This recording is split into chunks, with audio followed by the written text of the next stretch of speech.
envoyé à Jean ce que vous avez vu et entendu. Les aveugles voient, les boiteux marchent, les lépreux sont purifiés, les sourds entendent, le mort ressuscite. La bonne nouvelle est annoncée aux pauvres. Voilà. Ésaïe 35, 4, 5, tu peux arrêter à 6. Ésaïe 35, 4, 5 et 6. Dites à ceux qui ont le cœur troublé, voilà. Prenez courage, ne craignez point. Voici votre Dieu, la vengeance viendra, la rétribution des dieux. Il viendra lui-même et vous sauvera. Alors s'ouvriront les yeux des aveugles, s'ouvriront les oreilles des sourds. Alors les boiteux sauteront comme un cerf, et la langue du muet éclatera de joie. Car des eaux jailliront dans les déserts et des ruisseaux dans la solitude. Jusque-là, on acclame pour la parole de Dieu. Que Dieu soit loué pour le temps qu'il nous a encore accordé ce soir, pour être à ses pieds afin d'écouter la parole du Seigneur. Et je profite de cette occasion de vous saluer tous au nom de Jésus. Et regarde à gauche, à droite. Salue aussi ton frère, ta soeur,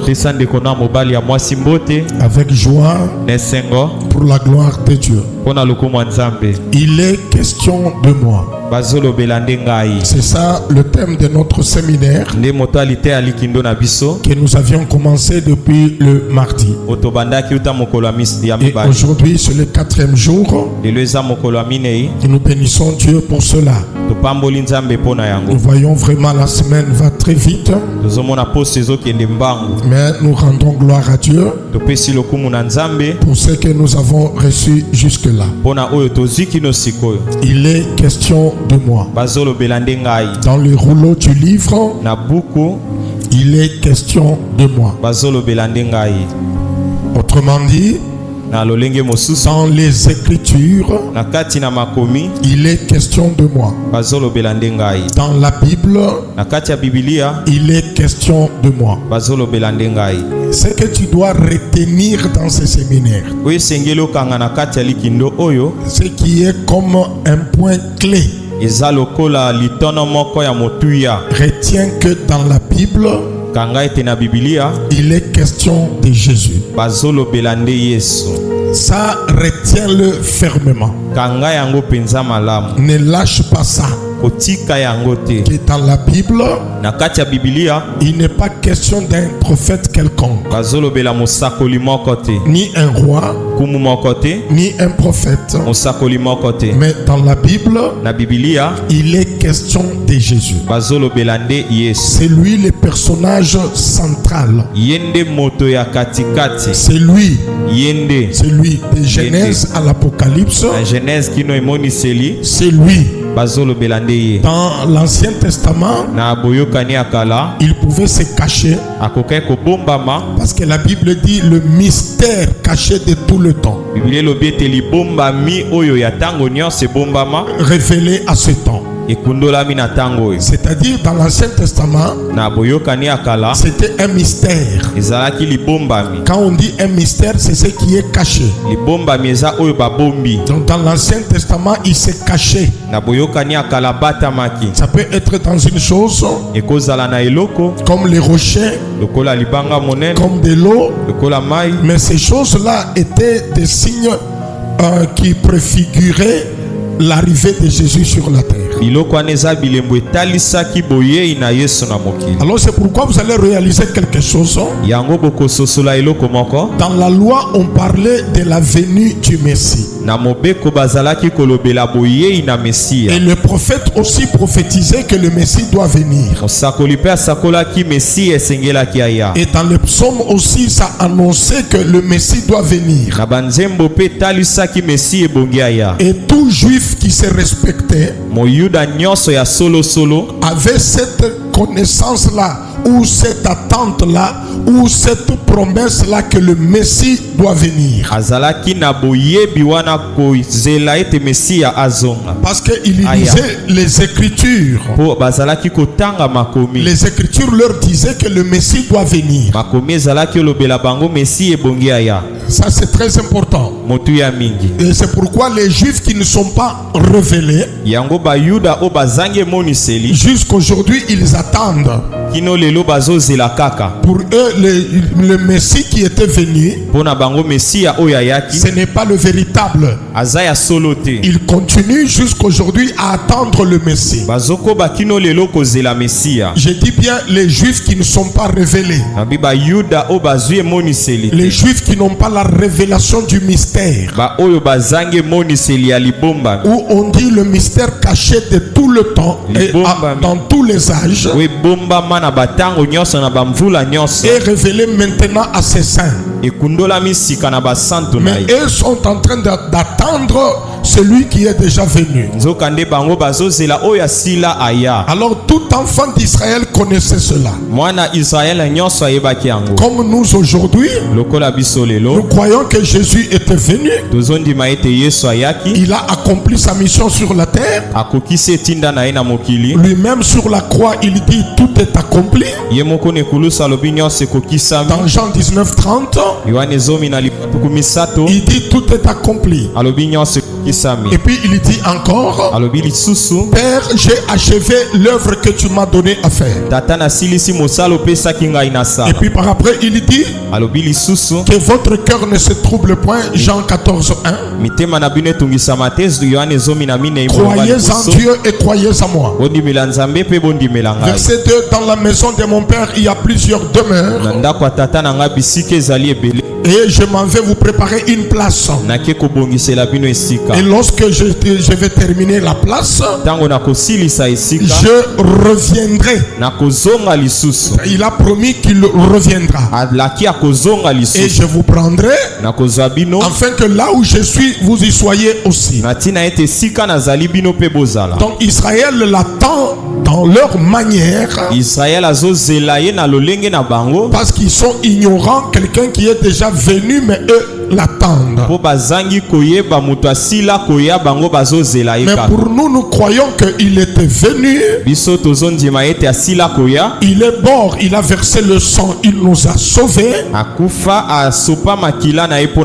Et puis il est parti au ciel nous préparer une place dans la maison de son Père. Et puis il nous a dit il reviendra. C'est-à-dire nous l'attendons. C'est ça la plus grande espérance de l'Église. Nous attendons Jésus. Il nous a promis qu'il est allé préparer une place. Et quand la place sera terminée, il reviendra nous prendre afin que nous soyons dans la maison de son Père. Nous l'attendons pour l'enlèvement. Israël l'attend à sa manière. Et voilà pourquoi Jean-Baptiste, quand il a pris des informations qu'il y a quelqu'un qui fait des miracles, il y a quelqu'un qui est en train de faire des choses semblables à ce que la Bible dit que quand le Messie viendra, il ferait des choses pareilles.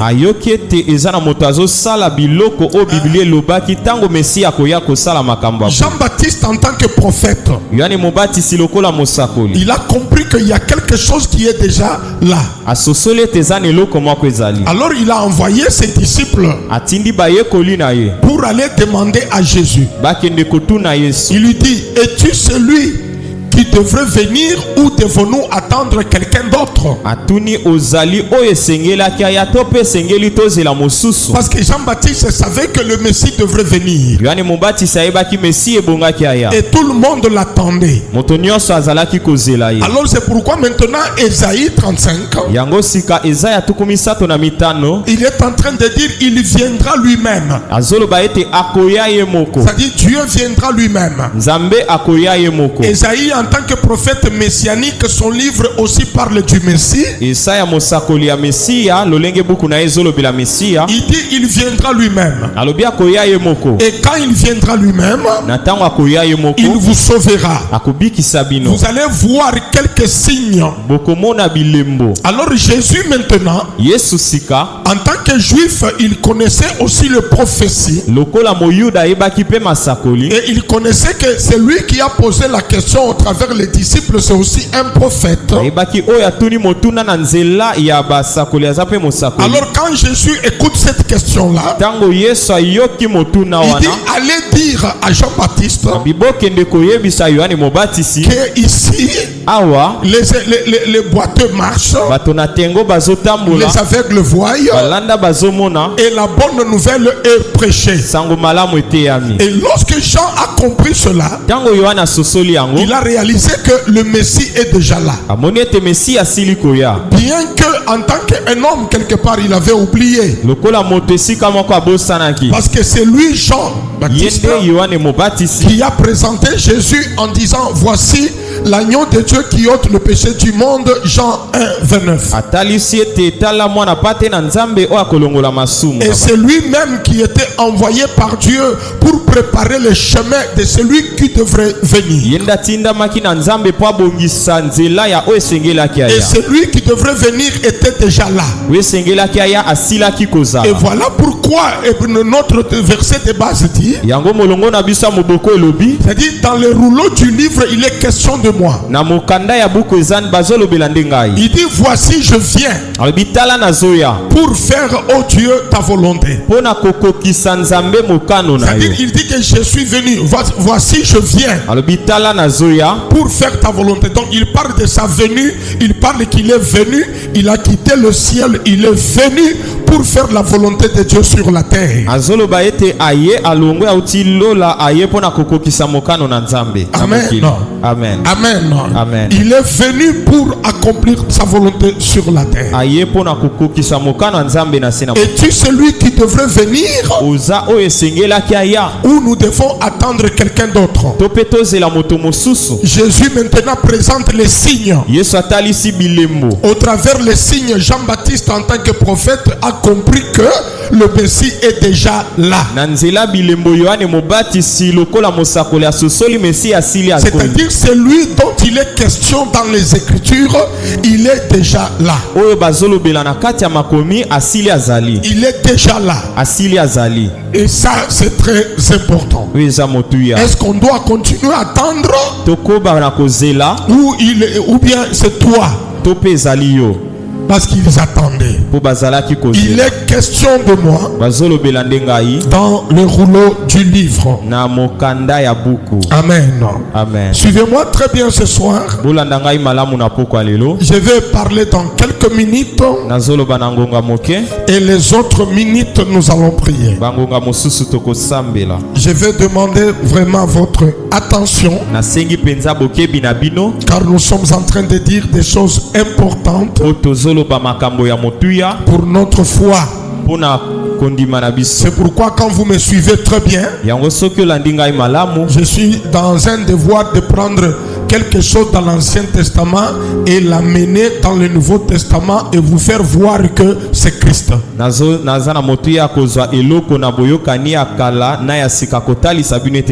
l'Ancien Testament, ça pouvait être un homme qui représentait Christ, soit une pierre, soit de l'eau, soit un animal, soit un arbre, soit un chemin. Mais aujourd'hui, Jésus est déjà venu. Nous ne pouvons pas encore s'attacher à ces choses qui le préfiguraient.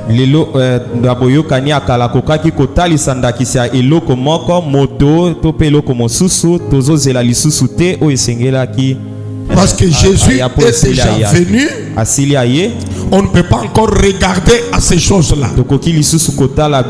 Comme nous avons vu hier dans Galates 3:24, que la loi était comme un pédagogue pour nous amener à Christ. Et une fois nous sommes à Christ, nous ne pouvons pas encore retourner là à la loi. C'est pourquoi vous allez remarquer notre manière de prier notre manière de faire les choses, c'est vraiment différent par rapport à ce que les Juifs faisaient.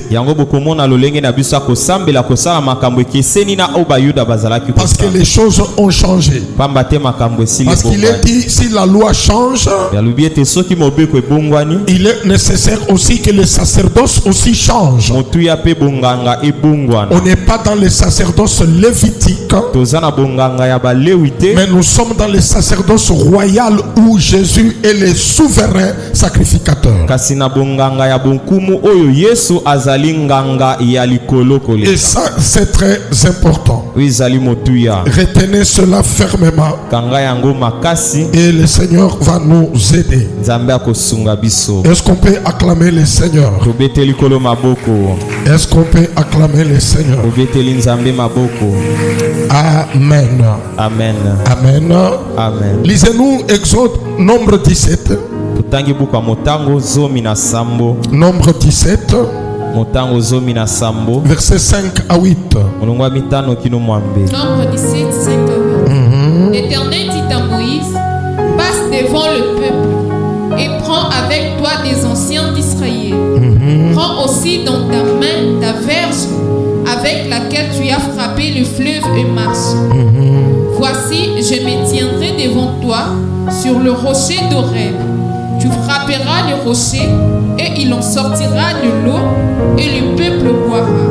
Et Moïse fit ainsi aux yeux des enfants, des anciens d'Israël. Il donna à ces lieux le nom de Massa et Meriba, parce que les enfants d'Israël avaient contesté et tu lis quoi là-bas? Exode 17. Nombre.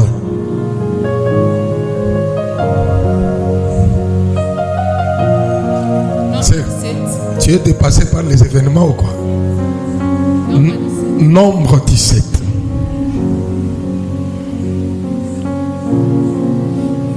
Nombre 17, 5 à 8. Rapidement. L'homme que je choisirai sera celui dont la verge fleurira. Et je ferai cesser de devant moi le murmure que profèrent contre vous les enfants d'Israël. Moïse parla aux enfants d'Israël. Et tous leurs princes lui donnèrent une verge.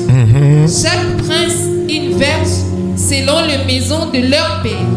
Soit 12 verges. La verge d'Aaron était au milieu de leur. Moïse déposa les verges devant l'Éternel dans la tente du témoignage. Le lendemain, lorsque Moïse entra dans la tente du témoignage, voici la verge d'Aaron pour la maison de Lévi avait fleuri.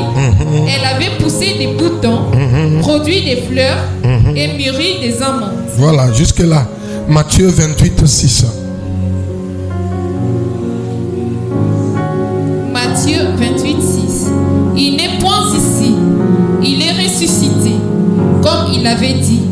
Venez, voyez les lieux où il était couché. On acclame le Seigneur. Acclame bien le Seigneur. Est-ce qu'il y a les mamans, il y a les sœurs, on acclame bien le Seigneur.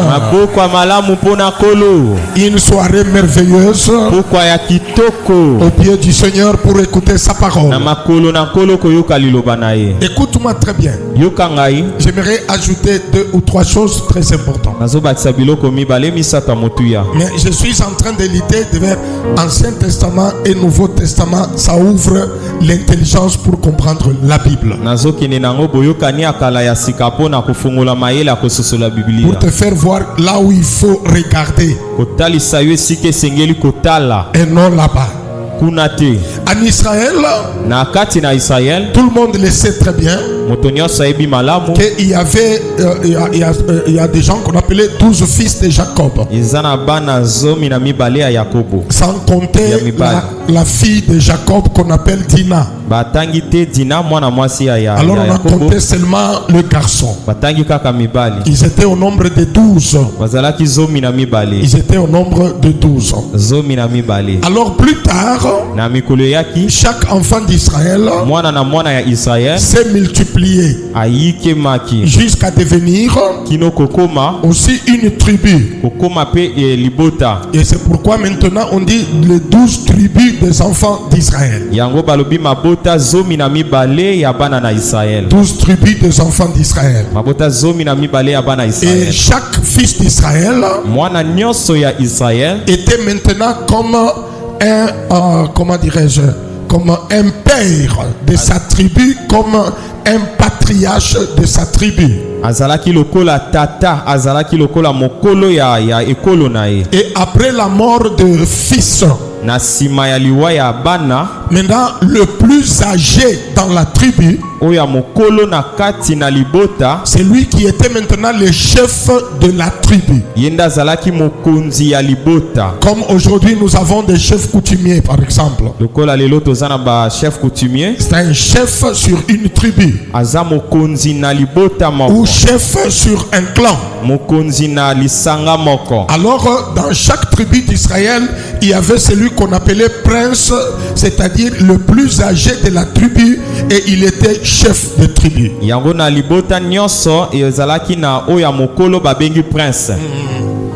Et puis il y avait un bâton. Et chaque prince avait un bâton qui représentait son pouvoir, son autorité dans la tribu.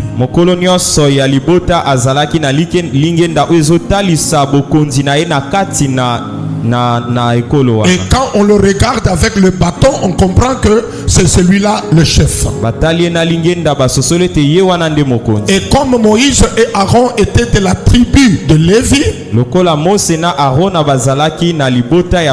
et c'est Aaron qui était le plus âgé, alors c'est Aaron qui était le chef de la tribu de Lévi, tandis que Moïse, lui, était comme le pasteur, le responsable de toute le tribu. Aaron azalaki lokola mokonzi ya libota ya Balewi pe Mose azalaki le pasteur de tout le peuple.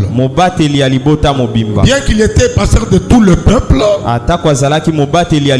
mais il est de la tribu de Lévi. Et dans la tribu de Lévi, c'est Aaron qui était le chef de tribu. Maintenant, quand Dieu a instauré le sacerdoce, et comme cela venait de Dieu, il fallait que Dieu choisisse maintenant un souverain sacrificateur qui sera à la tête du sacerdoce.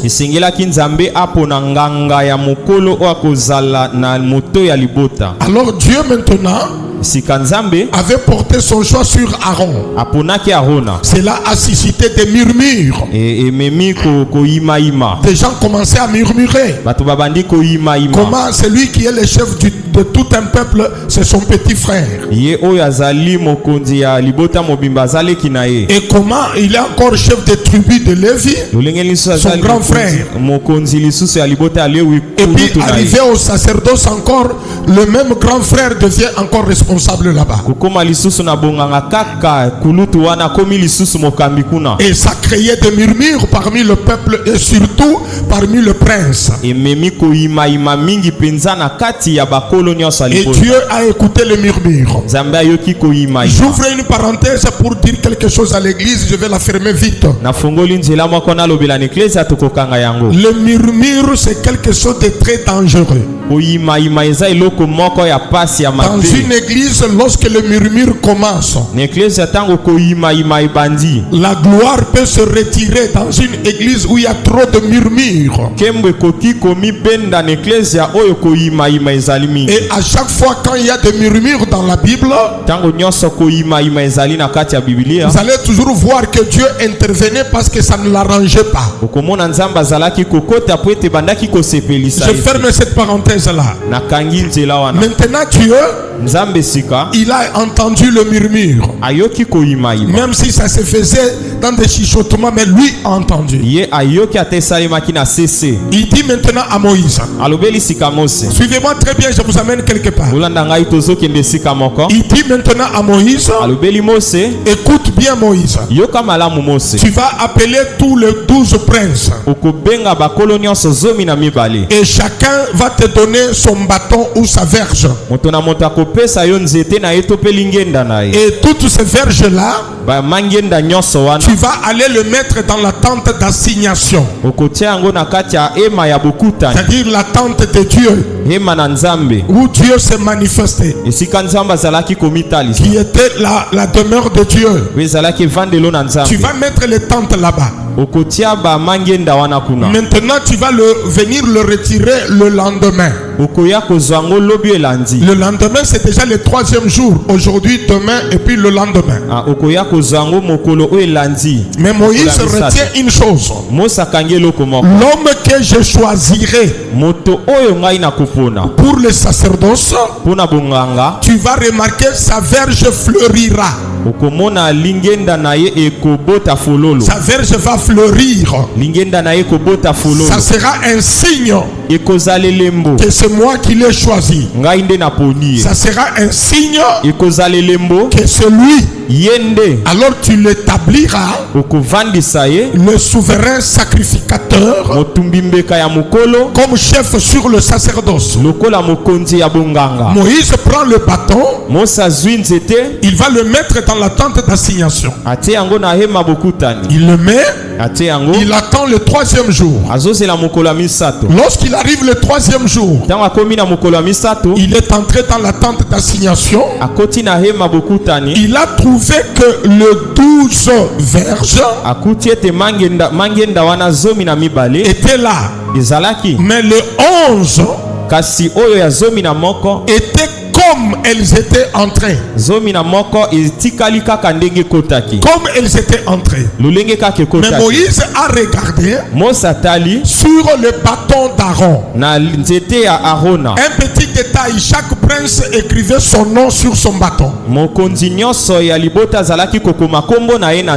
Moïse arrive, il voit le bâton d'Aaron a fleuri et a produit le fruit qu'on appelle les amandes.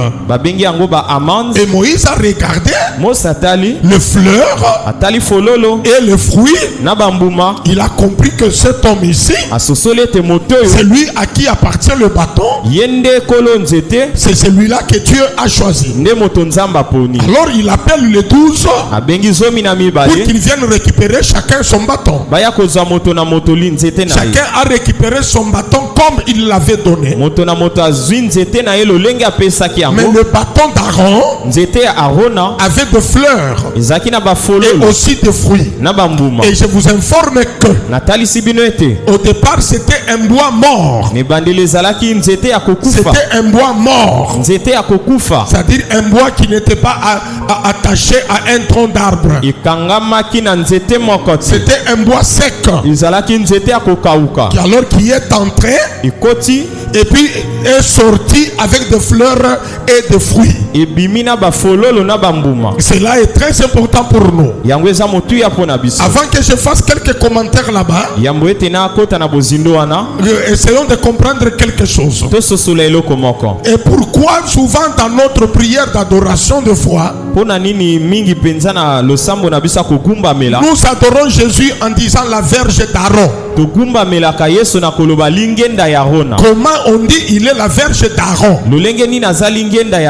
Écoutez-moi très bien et nous allons comprendre une pensée. Alléluia. Amen. Alors ce bois-là, le bois d'Aaron, nous représente Christ. Nous représente Christ. Comment cela? Parce que le bois est entré dans la tente d'assignation, un bois mort qui n'a pas de fleurs et qui n'a pas de fruits. Mais le 3e jour, on vient trouver ce bois-là où le bois est sorti avec des fleurs mais aussi avec des fruits. Alléluia. Amen. Et quand tout le monde a vu le fleur et le fruit, le monde a dit que c'est cet homme-là. Alors de la même manière que le bois est entré mort et il est sorti vivant,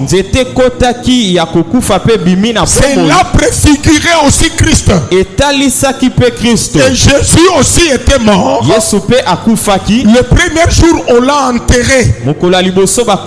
Et le troisième jour Jésus était ressuscité. C'est ce que Matthieu 28 nous dit. Que quand on est allé au tombeau de Jésus pour aller l'embaumer comme ça se faisait à Israël, on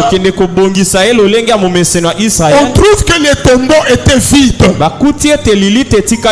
Celui qui était mort dedans n'est plus là.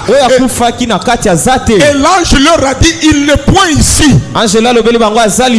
Il est ressuscité. Or les disciples voyaient comment Jésus était mort. Mais ce jour-là, on trouve son tombeau vide. Mais bien aimé dans le Seigneur, Jésus était véritablement mort et Jésus était véritablement ressuscité. Amen. Il était mort véritablement. On l'a regardé, on l'a observé. Il était mort et on l'a même enterré. Mais le troisième jour, Jésus était ressuscité. Alors c'est pourquoi nous disons il est la verge d'Aaron. Pourquoi? Parce que la verge est entrée morte, elle est sortie vivante. Et Jésus aussi, dont il est question dans les Écritures, il est entré mort et il est sorti vivant. C'est pourquoi la Bible déclare, si une semence est jetée dans la terre, ne meurt pas, cette semence-là ne produira pas d'autres semences. Or la semence qui est tombée en terre là, ça parle aussi de Jésus. Parce que Jésus est mort, c'est lui qui était mort, mais à la résurrection il est ressuscité avec nous. Voilà pourquoi l'apôtre Paul dit, ma vie a été crucifiée avec Jésus à la croix. C'est-à-dire quand Jésus était à la croix, il n'était pas seul là-bas. Moi et toi on était avec lui à la croix. Parce que l'apôtre Paul dit, ma vie a été crucifiée à la croix. Et si je vis pour le moment, ce n'est plus moi qui vis, mais c'est Christ qui vit en moi. C'est-à-dire aujourd'hui, nous prêchons la parole. Nous disons que Jésus était mort. Le premier jour, il était dans les sépulcres. Le deuxième jour, mais le troisième jour, oh j'aime ça, le troisième jour, et la Bible déclare, quand on l'avait enterré avec les habits et les draps de Joseph d'Arimathée. Mais quand on entre dans le tombeau, on trouve les draps et les habits de Joseph d'Arimathée là-bas. Lui est ressuscité avec d'autres habits qu'on n'avait pas enterrés avec. Bien aimé dans le Seigneur, le monde peut te revêtir avec la gloire du monde. Mais une chose tu dois savoir, le ciel aussi peut te revêtir de sa gloire. C'est lui qui dit Amen. Je déclare et je prophétise, tous les habits que les hommes t'ont portés, que Dieu enlève ça et qu'il te donne des habits nouveaux. Jésus est sorti avec un habit nouveau. Il est ressuscité. Alléluia. Amen. Et ce que j'aime beaucoup là-bas, c'est quoi? Avant qu'il puisse sortir, un l'ange était descendu, quand il était descendu, il a roulé la pierre, il la met à côté et il s'assoit dessus. Et Jésus maintenant était sorti. C'est lui qui dit Amen. Je sens une parole pour toi. C'est ton Amen qui est faible. C'est lui qui dit Amen. Quel que soit là où on t'a placé, quelle que soit la situation où tu es, au nom de Jésus, la pierre sera roulée et toi tu sortiras. C'est lui qui dit Amen 3 fois. La situation dans laquelle tu es, au nom de Jésus-Christ, que la pierre soit roulée et sort de cette situation-là. Oh, c'est lui qui dit un Amen fort là. C'est lui qui acclame très fort là. C'est la même manière que Jésus était sorti. Toi aussi, tu sortiras. Bien-aimé, laisse-moi te dire une chose. Il y a des situations dans lesquelles nous sommes. Ça te complique. Tu ne sais comment s'en sortir. Mais une chose, la Bible dit, alléluia, Amen, que la tentation ne peut pas être au-delà de ta foi. C'est ici que tu vois les problèmes. C'est-à-dire que ces problèmes-là sont inférieurs à ta foi. Et puis Dieu préparera toujours un moyen pour te faire sortir. Non, j'aimerais bénir une personne. Tu ne mourras pas dans cette situation-là. Tu ne mourras pas dans ces problèmes-là. Si tu libères un Amen, que Dieu cherche un moyen de te faire sortir. Dieu, il est celui qui crée le moyen pour te faire sortir. Est-ce que quelqu'un peut dire Amen? Je reviens aussi dans ta vie. C'est lui qui dit Amen, j'enfonce maintenant. Regardez une chose. Cette verge-là, ça représente aussi ta vie. Une vie sèche, une vie misérable, une vie de sécheresse, une vie qui ne prospère pas, une vie qui ne donne pas l'espoir. Mais une chose, on avait pris cette verge-là, on l'a mis dans la tente d'assignation. Or la tente d'assignation aussi, si nous entrons dans la préfiguration, elle représente aussi Jésus. C'est-à-dire si on te prend toi et on te met en Jésus, malgré ta sécheresse, malgré ta situation, malgré le problème, tu fleuriras aussi. Oh, c'est lui qui dit Amen. Tout celui qui est en Jésus, qu'il dise Amen et qu'il acclame. Quelle que soit ta sécheresse, pendant que tu continues à clamer, je prophétise une personne.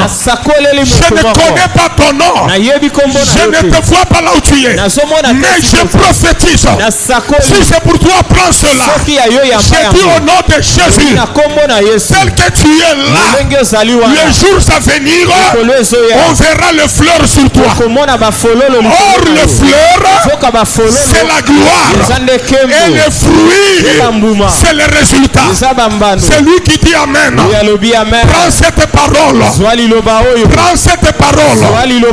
La même vie aujourd'hui, qui n'a pas d'argent, qui n'a pas de vêtements, qui n'a pas l'honneur, qui n'a rien, dis à ton voisin, frappe-lui la main. Dis voisin, dans peu de temps, kakabomo oya kokauka, okomona fololo, okomona mbuma, oya ndimi eloko wana, abetela nzambe maboko, oya ndimi makambo wana, abetela nzambe maboko. Je te prophétise au nom de Jésus, Et je te dis que ça ne ratera pas au nom de Jésus. La Bible déclare ceci. Dieu est derrière les paroles de ses serviteurs. Je suis serviteur de Dieu. Je lève la main. Je commence à déclarer. Ta vie fleurira. Ton mariage fleurira. Ton travail fleurira. Tout ce que tu feras, ça fleurira. Même ton ministère, ça ne sert à rien aujourd'hui. De dire je suis apôtre, je suis bishop, je suis pasteur. Les fleurs et les résultats vont prouver qui tu es. Le manguier n'a pas le temps de dire aux gens je suis le manguier. Non, mais quand il produit le mangue, les gens diront le manguier est là. C'est lui qui dit amen. C'est lui qui m'a appelé, qui m'a donné ce message. J'engage son nom et je déclare au nom de Jésus. Le temps est arrivé. On t'avait mis dans la famille. La famille t'a séché. On t'avait mis quelque part. On t'a aussi séché. Mais Yambala Oyo, tu n'es pas dans la famille. Tu n'es pas à l'école. Mais tu es en Jésus. C'est-à-dire en Jésus, il y a des choses secs. Mais en Jésus, les choses vont fleurir. C'est lui qui dit amen. Même s'il y a des paroles, on avait dit sur toi, il n'y aura pas de fleurs, il n'y aura pas de fruits. Au nom de Jésus, que cette parole soit annulée au nom de Jésus. Moi, en tant que ton pasteur, je te donne cette parole. Ta vie là réussira, fleurira, produira des fruits parce que tu es en Jésus. Tu es en Jésus. Tu es en Jésus. Est-ce que quelqu'un peut acclamer? Nasengi na moto nyonso. Ata oza mama, oza papa, oza soeur, oza frère. Biso nyonso to beta milolo. Allez. Biso nyonso to beta milolo. Oyo nyonso azo beta milolo. L'a déclaré au nom de Jésus. Le temps est arrivé, c'est le temps de fleurir. Ce n'est pas le temps de trop parler. Lobana voisin koloba mingi te. Yo bimisa kaka fololo. Biso ndeto koyeba nani yo uzali. Ah, yebisa ye surtout aza pembeni na yo yebisa ye. Kaka fololo to koyeba nani yo uzali. Yebisa ye monoko eleki. Tu parles trop. C'est pourquoi les gens qui disent toujours moi. Ce sont des gens qui n'ont rien. Ils aiment beaucoup le moi. Papa, laisse-moi te dire, hein, les résultats font cesser les contestations. Produit quoi? Produit les résultats seulement. C'est pourquoi Jésus, quand il était ressuscité, les gens sont venus. Le tombeau était vide. Alléluia. Amen. Les gens ont commencé à chanter. C'est pourquoi Yesu azalaki stratège. Alobi, ceux qui na sekui kambala moko et puis na kei na lola na kotika confusion na mokili. Nde a sekui atika likaka na mokili. Pendant 40 jours, amonani awa. Pour que bato nyonso ba yebake oya kufaki wana asekwi. Amen. Alléluia. Asekwi.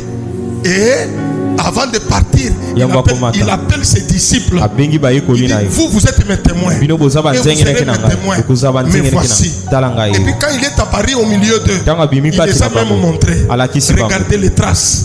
C'est moi. C'est lui qui était mort et il est ressuscité. C'est pourquoi laisse-moi te dire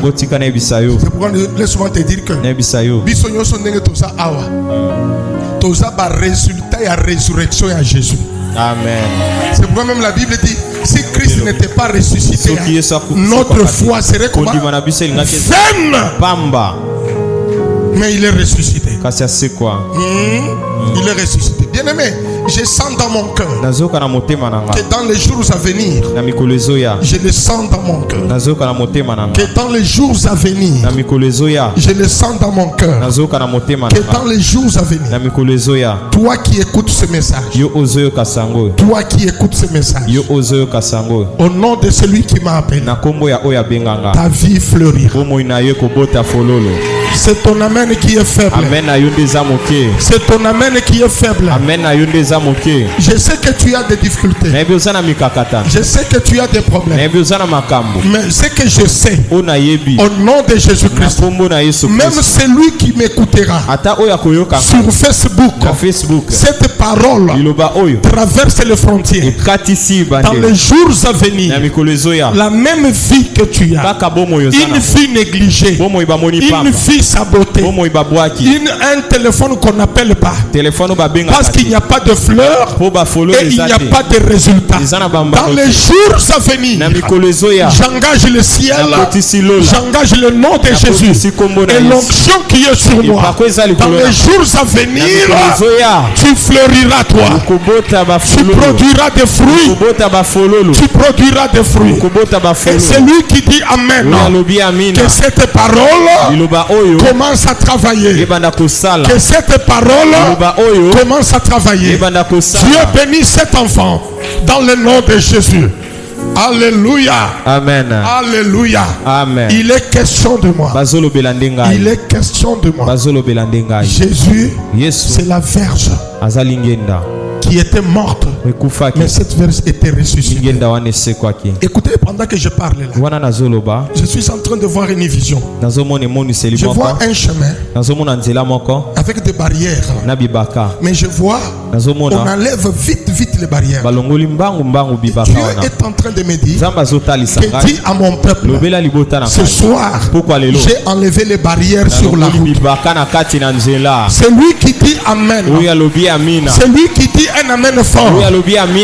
Sur ton chemin, que les barrières soient ôtées. Si tu dis Amen, tu te tiens debout, tu dis les barrières sont ôtées et tu commences à marcher. Tu commences à marcher. Tu commences à marcher. Pendant que tu marches là, ajoute aussi les acclamations. Ajoute aussi les acclamations. À toi, tu es en train de dire, il n'y a pas de barrière. Maintenant, je vais évoluer. Maintenant, je vais progresser. Maintenant, je vais aller de l'avant. Regarde comment tu bouges là. Ne bouge pas comme s'il y a des barrières. Ne bouge pas comme s'il y a des limites. Commence à frapper les mains là-bas. Commence à déclarer au nom de Jésus. Les barrières sont ôtées.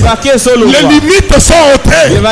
Cette fois-ci, je vais évoluer. J'aimerais que tu frappes les mains et tu marches un peu. Ce que tu fais là, si tu le fais par la foi, quelque chose va arriver. Qui est celui-là qui t'a imité, qui t'a bloqué? Le temps est arrivé. Au nom de Jésus, les limites, les barrières soient ôtées. Ce qui m'étonne, tu n'acclames pas, tu ne frappes pas le main. Frappe le main. Dis à Dieu, c'est aujourd'hui sur mon sentier. David te dit, ta parole est une lampe sur mon sentier. C'est-à-dire chacun de nous ici a un sentier. Mais sur ton sentier là, on avait mis des barrières. Celui qui se révolte, il monte encore des dimensions. Il élève la voix. Il frappe encore le main. Que les barrières soient ôtées. Que les barrières soient ôtées. Que les barrières soient ôtées. Ah, je n'entends pas vos mains. Je n'entends pas les acclamations. Bien-aimé, laisse-moi te dire. Dis à Dieu, enlève les barrières. Enlève les barrières. Je suis appelé à aller devant. Je suis appelé à progresser. Ta façon de prier, ça m'étonne. Ta façon de prier, ça m'étonne. a Dieu, on ne peut pas me limiter. Parce que c'est lui qui devrait venir. Il est déjà venu. Il est avec moi. Et je suis en lui.